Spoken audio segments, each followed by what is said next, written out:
My mother-in-law asked if I preferred cash or card as she handed me a bill for over $1,000, a birthday gift for her entire family. It was a dinner that threatened to cost me my marriage. The evening started with a lie, or, if I'm being generous, a catastrophic misunderstanding. My husband, Mark, had come home a week prior, a hopeful glint in his eye. "Mom's birthday is next Friday," he'd said, wrapping his arms around my waist. "I was thinking we could take her out somewhere nice, just the three of us, show her we appreciate her." I loved this idea. My relationship with my mother-in-law, Brenda, was polite. We existed in a state of carefully maintained neutrality. She thought I wasn't traditional enough for her son, and I thought she was a walking, talking, passive-aggressive Pinterest board. But for Mark's sake, I always put on my best smile. A quiet, intimate dinner at a nice restaurant sounded like the perfect, manageable gesture. We chose the Gilded Spoon, a place known for its 7-course tasting menu and wine list that was thicker than my college thesis. It was a special occasion spot, the kind of place you save up for. Mark made the reservation for 3, and I even bought a new dress. I was genuinely looking forward to it, hoping it might be a turning point for Brenda and me. My first clue that the evening was about to go spectacularly off the rails should have been when we arrived. The hostess smiled warmly. "Right this way, the rest of your party is already here." My brow furrowed. The rest of our party? I exchanged a confused look with Mark, who just shrugged. We were led into a private dining alcove, and my heart sank into my new heels. It wasn't just Brenda. Seated around a large circular table were her sister, Carol, Carol's husband, Bill, Mark's younger brother, Kevin, and his sister, Chloe, with her latest boyfriend, a guy who introduced himself as T-Bone. They were all beaming, glasses of champagne already in hand. Brenda stood up, her arms wide, a queen greeting her subjects. "There are my favorite children," she trilled, kissing Mark and giving me an air kiss that smelled faintly of expensive hairspray and judgment. I was so thrilled when Mark said you two were treating me for my birthday. I thought, why not make it a real family celebration? The more, the merrier. She winked. Mark just smiled weakly, a cornered animal trying to play it cool. I could already feel a migraine starting behind my eyes. This was not just the 3 of us. This was an ambush. The ordering was a bloodbath. Brenda waved away the regular menus with a flick of her wrist. "Oh, no," she announced to the table. "We're all doing the chef's tasting menu. It's my birthday. We're not going to skimp." I saw the price on the menu insert, $150 per person. Before I could even process the math 8 people times 150, she turned to the sommelier, "And we'll start with 2 bottles of the Veuve Clicquot, and then you can recommend pairings for each course." My blood ran cold. The Veuve alone was over $100 a bottle. Mark, bless his conflict-avoidant heart, just nodded along, not wanting to cause a scene on his mother's birthday. I tried to catch his eye, to send a silent, screaming message of, "Abort mission," but he was too busy being the good son. The meal was a blur of decadent, wallet-destroying opulence. Oysters arrived, then seared scallops, then foie gras. With every course, a new wine was poured. The table was loud, filled with laughter and stories, but I was trapped in a silent, personal horror movie. I watched as Kevin ordered a second lobster tail, just to try it. I watched as Chloe sent her wine back because it wasn't oaky enough, forcing the sommelier to open a more expensive bottle. I watched Brenda hold court, accepting compliments and gifts, all while acting as if this lavish feast had simply materialized out of thin air for her benefit. I ate my food, but it tasted like ash in my mouth. I was doing the math in my head over and over. With the wine, the extra courses, the cocktails they'd had before we even arrived, the number was climbing at an astronomical rate. It was well past what Mark and I had budgeted for our entire month of groceries. This wasn't a dinner. It was a down payment on a car. Finally, after what felt like an eternity, the dessert plates were cleared. T-Bone was leaning back in his chair, patting his stomach. Carol was reapplying her lipstick. Brenda looked utterly content. "Well," she sighed happily, "that was just perfect." The waiter, a polished professional who had been nothing but attentive all night, approached the table with a sleek, black leather bill folder. My breath caught in my throat. He hesitated for a moment, his eyes scanning the table, clearly unsure of who the host was in this chaotic group. He placed it delicately in the center of the table, an unexploded bomb waiting to detonate. An awkward silence fell. Everyone looked at it. No one moved. Bill cleared his throat and studied the ceiling. Kevin suddenly became fascinated by a scuff on his shoe. Then, with the practiced grace of a seasoned predator, Brenda reached out. But she didn't open the folder. She didn't pull out her purse. She slid the leather folder smoothly across the polished wood of the table, directly in front of me. I stared at it, my hands frozen in my lap. My heart was pounding so hard I could hear it in my ears. I looked up at her, my expression a mask of disbelief. She met my gaze with a serene, beatific smile, the kind of smile you'd see on a saint in a stained glass window. Her eyes twinkled with a malicious sweetness as she leaned forward slightly, her voice just loud enough for the whole table to hear. "My dear," she cooed, tilting her head, "cash or card?" The world seemed to slow down. The ambient chatter of the restaurant, the distant clink of cutlery, it all faded into a low hum. Every eye at the table was on me. Carol, Brenda's sister, had a smug little smirk playing on her lips. Kevin looked down at his plate with a sudden, intense interest. Mark.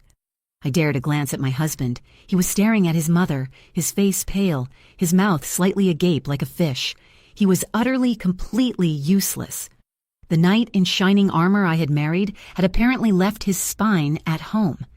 The silence stretched, thick and suffocating. It was a performance, and I was the unwilling star. Brenda's smile never wavered, her eyes holding mine in a challenge. "Go on," they seemed to say. "Make a scene. Prove you're the difficult, ungrateful shrew I've always told my son you are."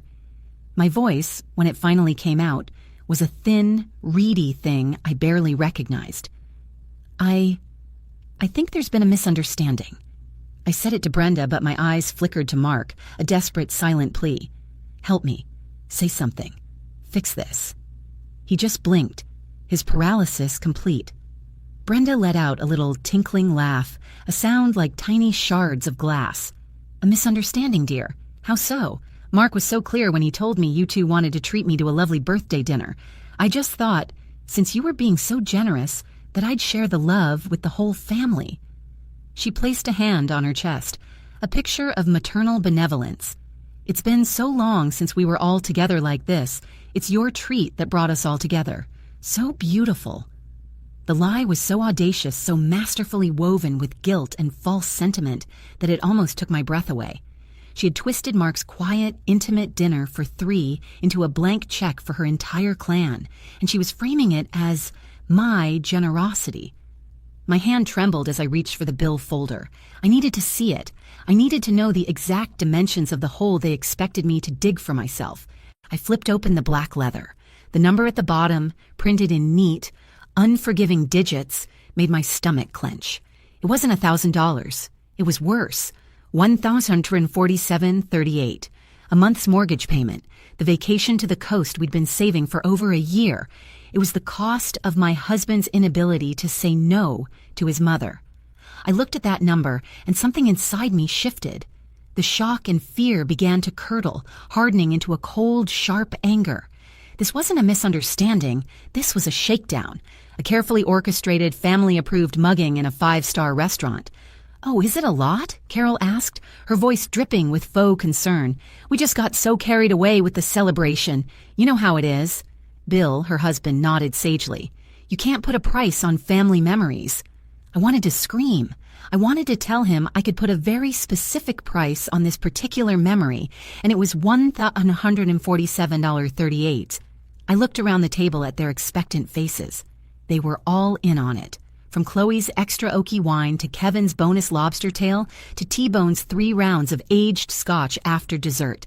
They had come here with the explicit understanding that they would be eating and drinking on my dime. They were parasites, and Brenda was their queen. I closed the bill folder with a soft, definitive thump. I took a deep breath, letting the cold rage clear my head. Fine. They wanted a show? I'd give them one. I looked back at Brenda, my polite, strained smile gone, replaced by something much colder, much more deliberate. I saw a flicker of surprise in her eyes. This wasn't the reaction she'd been expecting. She expected tears, or a whispered, frantic argument with Mark. She didn't expect this sudden, icy calm.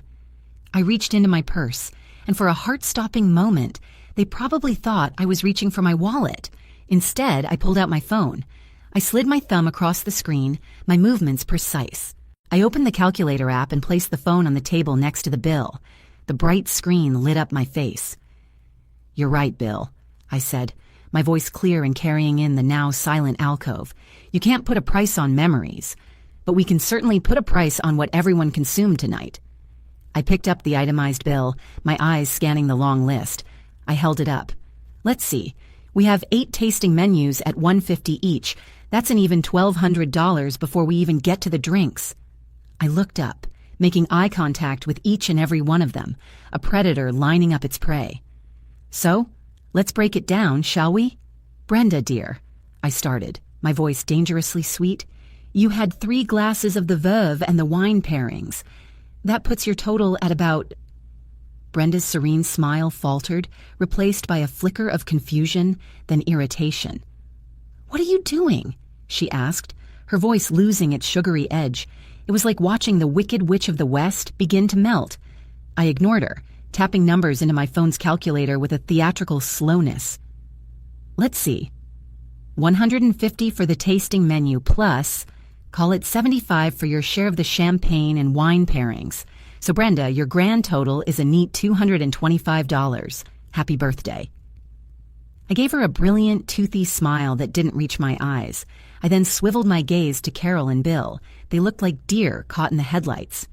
"Carol, Bill," I chirped, my voice all business. "You two also had the tasting menu and the wines, so that's $450 for you lovely folks." I continued down the line, a cheerful, vengeful accountant of their gluttony. My finger traced the itemized list on the receipt. "Kevin, my man, tasting menu, $150, 2 extra lobster tails at $35 a pop. That's $70. And let's not forget the 3 old-fashioned cocktails you started with. We'll put your total at a respectable $285. Kevin's face had gone from smug to a blotchy, panicked red.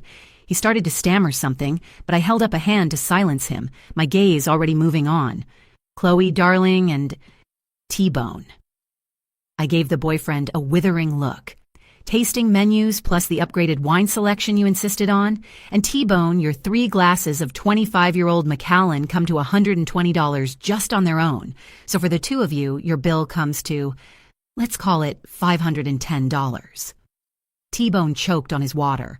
Chloe looked like I had just personally insulted her dog. The entire table was staring at me in stunned silence. The festive atmosphere had evaporated, replaced by a thick, curdled tension. They were all looking at each other, then back at me, their expressions a mix of outrage and disbelief. I had broken the unspoken rule. I had taken their passive-aggressive, manipulative social game and smashed it to pieces with the blunt instrument of basic arithmetic. Finally, I turned to Mark, who was still sitting there, a statue of impotent misery. "And that just leaves us, honey," I said, my voice softening slightly, though the steel remained underneath. "Our 2 tasting menus, $300. I finished my calculations, turned my phone screen around, and pushed it towards the center of the table. The grand total on my calculator was slightly more than the bill, accounting for a generous tip for our long-suffering waiter. "There," I announced brightly. "All accounted for, see? That wasn't so hard." Brenda was the first to find her voice. It was low and venomous. I have never in all my life been so insulted. "Insulted?" I countered, raising an eyebrow. "I'm just trying to be clear. There was, as I mentioned, a misunderstanding. Mark and I invited you, Brenda, for a quiet birthday dinner. The 2 of us were going to treat you. We did not invite, nor did we agree to pay for, your sister, your brother-in-law, your other children, or T-Bone." I said his name like it was something I'd scraped off my shoe. "So, since everyone chose to enjoy the most expensive things on the menu under the mistaken impression that it was a free-for-all, I think it's only fair that everyone contributes their share." Carol scoffed, a nasty, sharp sound. "That's incredibly tacky. Who does that? Who invites people to dinner and then presents them with a bill? Who invites themselves to someone else's dinner and orders a $500 meal for 2? I shot back without missing a beat. She recoiled as if I'd slapped her. I felt a hand on my arm. It was Mark. "Honey, please," he whispered, his voice pleading. "Don't do this. It's Mom's birthday." I turned to him, and all the anger I felt towards his family suddenly focused on him, the architect of this disaster. "Don't you dare, Mark." I said, my voice a low, dangerous whisper just for him. Don't you dare ask me to pay over $1,000 that we don't have because you are too scared to stand up to your own mother. You created this mess. You let her walk all over you, and you were fully prepared to let her walk all over me and our finances. This ends now? He flinched and pulled his hand back, his face crumbling. For the first time all night, he looked truly ashamed. The waiter, sensing a situation spiraling into the abyss, reappeared at my elbow. "Is everything all right here, ma'am?" he asked, his professional calm admirable under the circumstances. I gave him a warm, genuine smile. "Everything is perfect, thank you." I looked back at the hostile faces around the table. "We're just figuring out how we'd like to split this." I reached into my purse again, but this time I pulled out my wallet. I took out 3 crisp $100 bills and placed them firmly on the table, on top of the bill folder. "This is for my meal and for Mark's meal," I announced. Then I slid another $225 next to it. "And this is our birthday gift to Brenda to cover her portion. Happy birthday, Brenda." I stood up, my chair scraping softly against the floor. I smoothed down my dress, feeling a strange sense of lightness, of liberation. I had faced the dragon and refused to be burned. I looked at Mark, my expression unreadable. "I'm ready to go when you are." But as I turned to leave, Brenda's voice, sharp as a whip, cut through the air. "You're not going anywhere. You're not leaving my son here to clean up the mess you made." She stood up, her face a mask of cold fury, and took a step towards me. "We're not finished here." I stopped, my back still mostly to the table, and slowly turned my head to look at her over my shoulder. "I made?" I asked, my voice dangerously soft. "You're the one who hijacked our dinner invitation and tried to stick me with a 4-figure bill. The only mess here is the one you created with your entitlement." My words hung in the air, sharp and clear.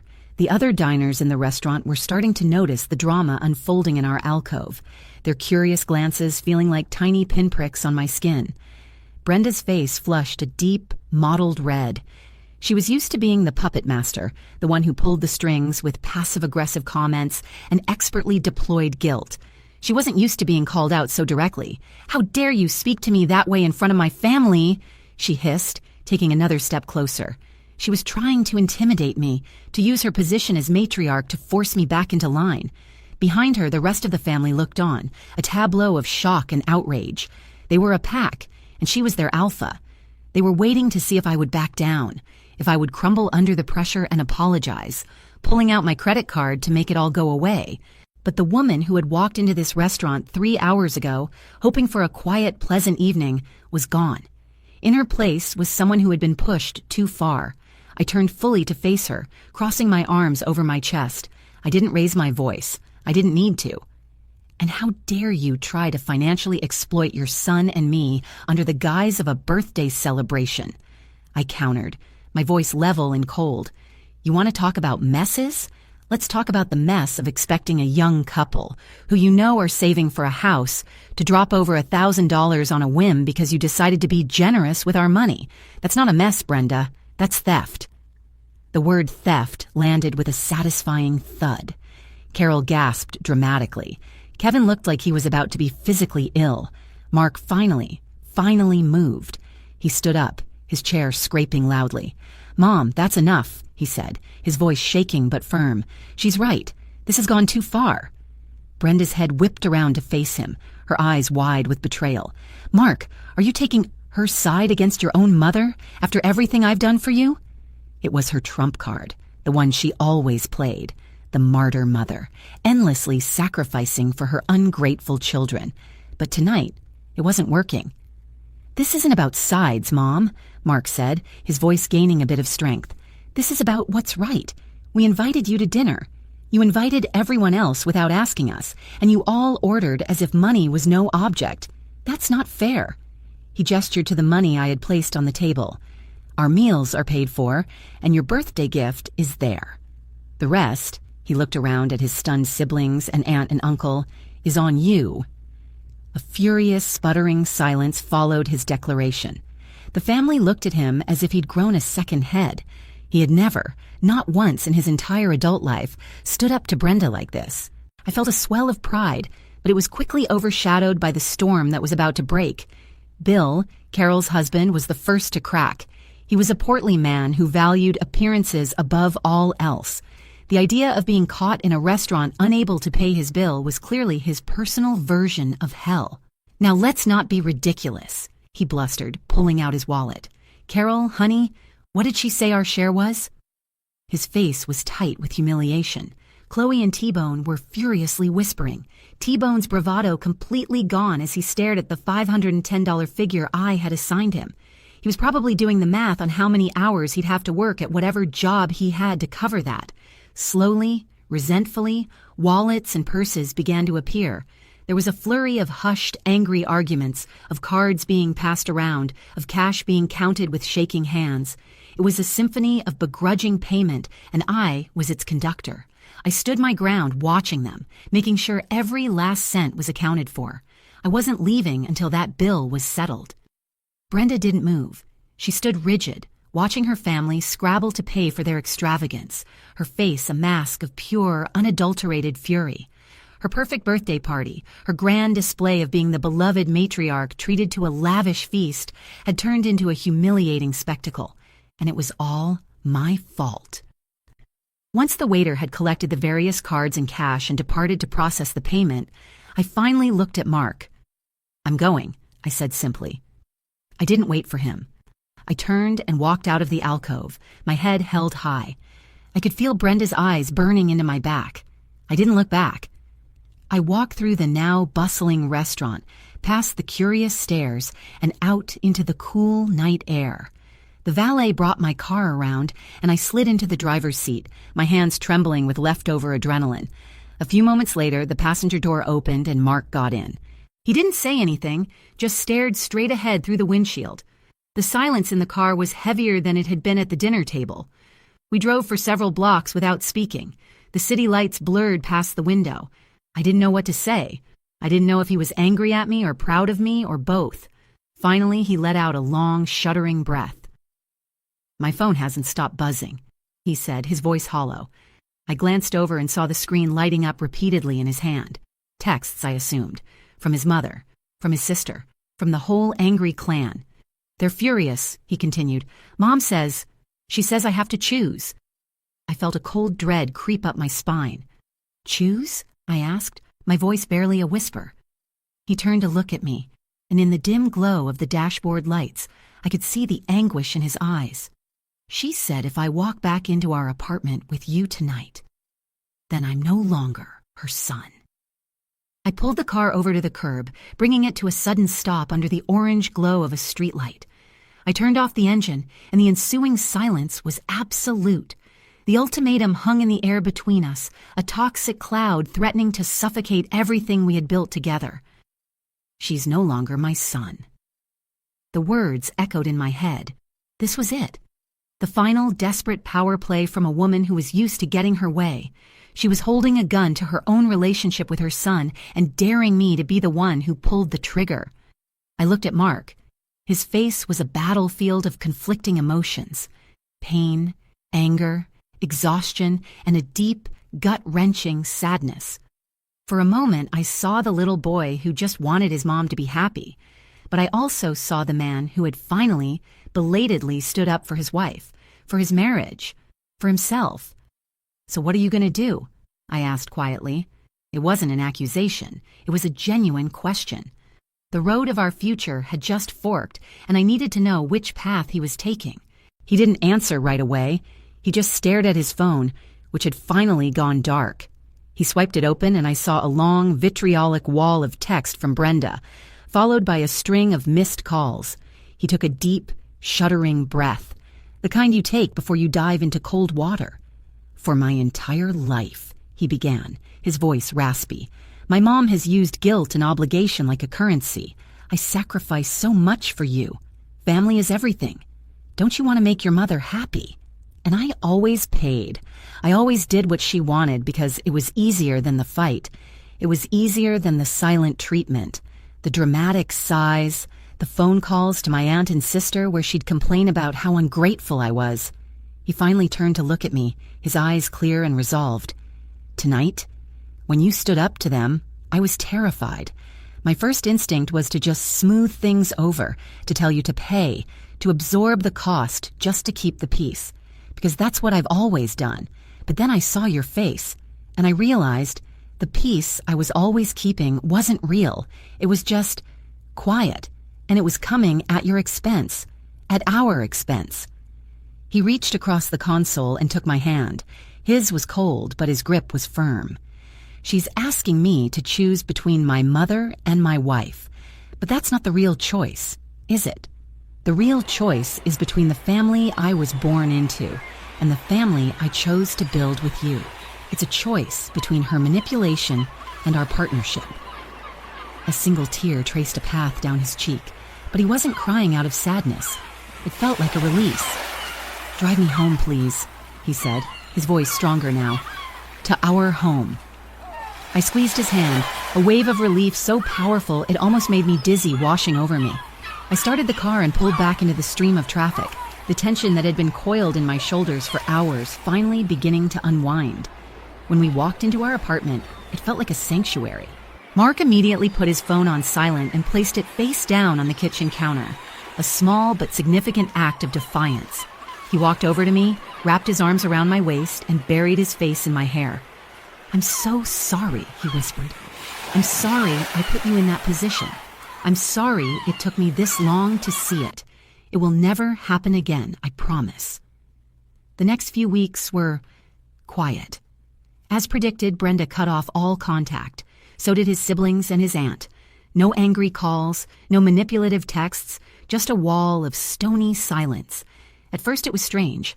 Mark's phone, usually buzzing with family group chats and calls from his mom, was silent. Holidays and Sundays, which usually involved some obligatory family function, were suddenly free. And it was wonderful. We reconnected in a way we hadn't in years. We took that trip to the coast we'd been saving for. We had long, lazy weekends where the only plans we made were our own. We were a team, united and strong, forged in the fiery crucible of a 5-star restaurant. Mark went to therapy to learn how to set and maintain boundaries. He was unlearning a lifetime of conditioning, and it was hard, but he was doing it. For himself and for us. About 3 months after the dinner party, a card arrived in the mail. It was a birthday card for me, from Brenda. Inside, there was no apology, no acknowledgement of the $1,000 shakedown, just a simple printed happy birthday and her signature. Tucked inside was a $50 gift card to a generic coffee shop chain. It was a test, a pathetic, transparent olive branch designed to see if I would be the one to break the silence, to call and thank her, to open the door for her to come sweeping back in as if nothing had happened. Mark saw me looking at it, a complicated expression on my face. He took the gift card from my hand, walked over to the trash can, and dropped it in. "My dear," he said, mimicking his mother's condescending tone with a perfect wicked grin. "Cash or card?" I burst out laughing, a real, genuine belly laugh. We had faced the dragon, and we had won. Our peace was no longer a fragile, quiet thing bought at an unreasonable price. It was something we had fought for together, and it was priceless.